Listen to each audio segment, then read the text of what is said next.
Today's video on your Tactical Tuesday, we're going to be talking about situational awareness.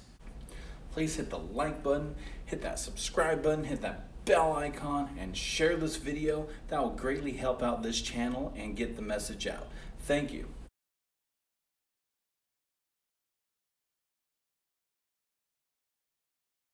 Situational awareness can be very important in your everyday life. You can use it as far as if you go out to the store, in your house, when you go out to a restaurant, movies, or when you go into an unsafe neighborhood. You can also use it not just in your core life, but also in a more professional aspect, like personal security, private security, when you become a contractor and you're overseas, or even if you're in the military. All of that is, you use situational awareness. So what I'm going to be talking more in depth in this video is more about real life for everybody as far as a situational awareness. So in the private security career of armed security, private security, personal security, we use this diagram made by Colonel Jeff Cooper. And that would be more of a white, yellow, amber, red, and even black. But when we are doing our job, we always have this heightened sense of security. When we are in a vehicle, we're more yellow. We're driving around, keeping an eye behind us, making sure no one's following us, making sure there's no switch in vehicles. And then when we get to a set location, we go up to amber. But you're not going to be like that your entire life in the regular world. In the regular world, you will be a white. You'll be a white at home with your kids, cooking dinner. Unless you live in a real bad neighborhood and you start hearing gunfire outside, you might jump up to a yellow or even an amber. But generally speaking, you'll be a white. So you're very relaxed. Nothing's going on. You don't need to be aware of anything or looking out the window or anything. So when you go out, that's when you maybe want to go from maybe a white to a yellow. You're out in the real world. And especially in today's climate, you definitely want to be at a yellow. Because you don't know when some nut job is going to come breaking in your window and go and shoot your family just because of the color of your skin. Or maybe you have a sticker on the back of your car that has American flag with a blue line because you support police. You may get shot for that. Or you may be turning down the wrong alleyway or the wrong street and you come across a protest or even a riot. So you may want to be yellow at all times, noticing traffic being backed up when it's normally not backed up. Look up ahead, see if you see a whole group of people, see how you can exfil out of that situation, get out of that situation. When you are going into let's say you have to get into this location due to a job or a medical appointment, and you know there's going to be a protest or a riot in that area because you've heard the news and there's no way you can reschedule your appointment. Make sure you go from yellow to maybe amber, looking everywhere, being super aware of your situation because you know there's potential hostile in people. You might see a group, bam, amber, check them out. Okay, good, they're just a group of friends walking. Okay, no one else, they're not holding signs, they don't have bats, good, I'm safe. When you go into a building, be yellow, looking around, see if someone doesn't fit in. Technically what you're doing is looking at someone and judging them based on their look. It's not the best way to do it, but it's in order for you to feel safe. Let's say, for instance, you go into this high-end Malibu store with hundreds, maybe $1,000 products, and you see somebody that goes in the store that looks worn down, maybe homeless. Keep an eye on them. You're yellow, keep an eye. Or you see someone constantly reaching in and have their hand in their waistband, walking around. Maybe you want to bump it up to amber until you see him pull out his wallet or untuck his shirt whatever, and you notice there's nothing on his waistband. Okay, bring it down to yellow. The the human body wants to always be safe. You always want to be safe. And you don't want to take your situational awareness and constantly be in yellow. It's not mentally healthy to constantly be in yellow. Like, you go home, you're constantly yellow. You go into your office building, you're constantly yellow.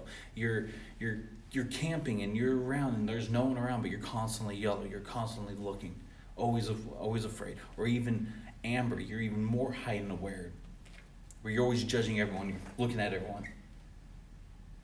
Look to see what they have in their waistband. It's not healthy. So you want to adjust your situational awareness based on the situation.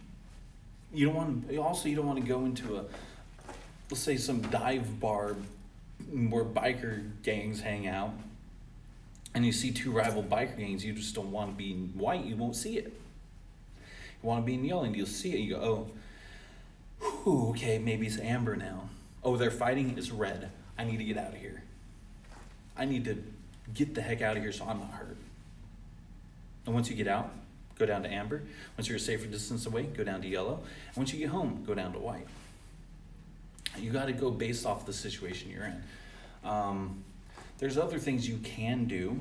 You can, when you go to a restaurant, you can sit in a more safer location, maybe closer to an exit, maybe like closer to the kitchen. Also have a seat where you can see the front doors, so in case anyone barges in with a gun, you can either one of two things: boom, engage, or boom, get out of there. Get your family out of there. So being situationally aware can save you your life, your family's life. Unfortunately, that you might have seen this clip, and I'll put it right up here, or up here, whatever corner, of this gentleman. In fact, I'll probably put the card so you can just go watch the video of this white SUV that pulled up where this protest is, and this guy just came out nowhere. The victim was not provoking, and an Antifa member came up, shot, and then the guy took off. Maybe if he was situationally aware, he wouldn't be in that situation. If he was, maybe he'd see some masked guy, covered all in black, coming up to him. Maybe he'd keep an eye on him. Once he sees that gun pull out or a hand come up with something black, boom, he'll take off. Unfortunately, he'll have to hit people, but you know what? He's safe. There's a situation in which we were at 4th of July and a guy shot. I was currently, at that time, I was probably in yellow, maybe that, and that was my fault, because there was an argument happening just back there, off to my left. I'd say about 3 to 5 meters off to my left, an argument, and all of a sudden I hear a little pow. It sounded like a 22. It sounded like a firecracker. So I didn't pay too much mind to it until I heard, "Why would you do that around the kids? Get the out of here." And I turn and look, and I hear someone go, blah, blah, blah, gangsta. And then I see him do this, hold it up over his head, and I'm like, whoa. I stand up, I start reaching, and he's backing up, I'm following. Because who knows, if he starts shooting other people, I want to be able to engage this guy and take care of the situation. Because no one else had it. No one started pulling out. No one drew. But luckily, nothing happened. Cops arrested him. He actually got arrested and charged with aggravated assault with a deadly weapon. And he shot at the ground. No one was hurt. Very lucky situation. But it could have gone worse. I could have got shot. But once again, that heightened situation, I was yellow. That happened. I went amber to red, like that. You can even skip. You can go yellow, red. Red.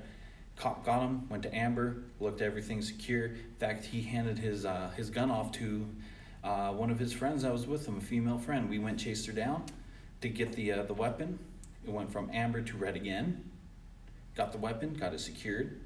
Went back to Amber, gave the gun or the bag to the police officer. It went from Amber to Yellow, as I knew everything was secured and police were around. That's just on 4th of July. Of course, what I did was, there was another big brawl off to the side. There's another fight going on over here. I'm like, back to Amber. Let's just get out of here. So I got my family and we got out. And that's just a real life situation that happened. So there's that. So I hope you take this bit of information and you can not go overboard. Don't be paranoid. Don't always be paranoid like you're walking into a room and every single thing's out to kill you. Just be aware. Walk in, scan the room, boom, boom, boom. Cool, everything's good. You don't want to be super hyper aware because that would be unhealthy for you. And also, you don't have to memorize everything you walk in the room. You might see some videos. Yeah, so when I walk in the room, I know there's 15 guys, 13 females, 4 out of those, 27 people, 10 of them are wearing shorts. One's wearing one's wearing a Hawaiian shirt. The other one is wearing this pink and this and that. They're this tall, this tall. No, private detectives go and find the important details. It's summer outside. I walk into this place. Everyone's wearing summer clothes except for that one guy wearing a freaking hoodie that's all black. Yeah, that guy's on my radar. I want to pay attention to him. He's wearing all black. He has black sneakers, black pants, black hoodie. Underneath his shirt, I can see a little bit. He, in fact, has a red shirt under there. He has a bandana around his neck, probably ready to cover his face. He is his skin color is white. He looks maybe around 5'6", sitting down, maybe up to 6, maybe about 5'8" max. He looks like he's an average build. I'll take that information. So when things happen, hey, police officer, blah, blah, blah, blah, blah. This is your guy. Facial hair. Good looking. Yeah. So that's it. I'm not going to keep going any further. I hope you take this information. I hope you understand this information and you don't have to be super tactical, special ops. You got to scan the room everywhere you go and got to be super awesome and got to take in every bit of information. If you don't, you're not man enough, you don't deserve. No. Take in the pertinent information. Okay? So I'm going to end this video. I hope you all stay safe. I hope you stay resilient. Stay strong. Shield Wall Nation.